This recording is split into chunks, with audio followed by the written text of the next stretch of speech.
Bana заказ бар эле. Так боло.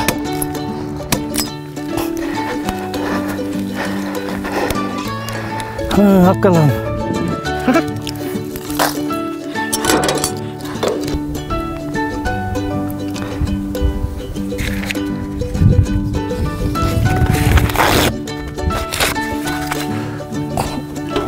Мындай. Эдилбектин мончоосуна 2 киши кенен жуунса болот. Мындай.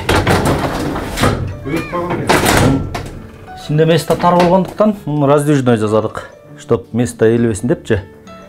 Ана мына бияк чечинесиң. Терезелер ачылат. Кийинерде.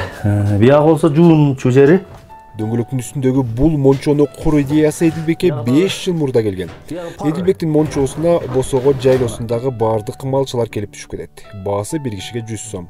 Убактысы ченелбейт. Мончону жаңыдан жасап жатканда алгач эл көнгөн эмес. Азыр ары бери өткөн чет элдик туристтер да кызыгып келип жаткан экен. Бир күндө кээде 7-8 киши чет. Бизнес жакшы эле буюрса. Чабандар основном.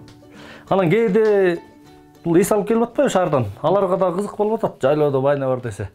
Алар да келип түшүп кетип атат. Аябай эме оштон келип атат. Оштук балдар келип, "Ами ушунча жасаса болот турбайбы" деген сөздөрүн айтып кетип атат. Рахмат айтып, 100 сомдон десек 1000 сомду таштап кетип калып атышат.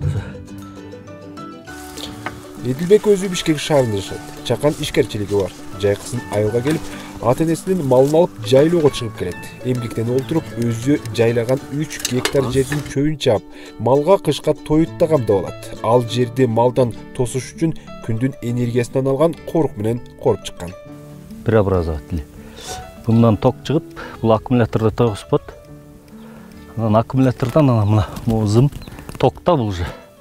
Бул жер где-то 3 гектардай жер тозулган. Түнкүсүн күндүз ошо жетет да. 9 вольт менен иштейт. Байкасаңар болот. Мына урат. Неге? Бул мал кирбеш үчүн да. Ошо бияктан бирке тоют камдап алабыз. Кышкагачы. Билбеген мал байкабай сүйүп алат да, жаңы келген. Менин малым уже көнүп калды. Мындан 1 метр жолобойт нарзакта жүрөт. Мына чөптөн деле байкасаңар болот. Тийген мал секирет да. Тийген ыргыт. Өзү эле. Уй артка кетет экен да, жылкы баласы да. Ургондо астыга уруп кеткен. Эдилбек үй бүлөсү менен 10дон ашык бе саап келген кеткендерге кымыз берип сыйлап турат.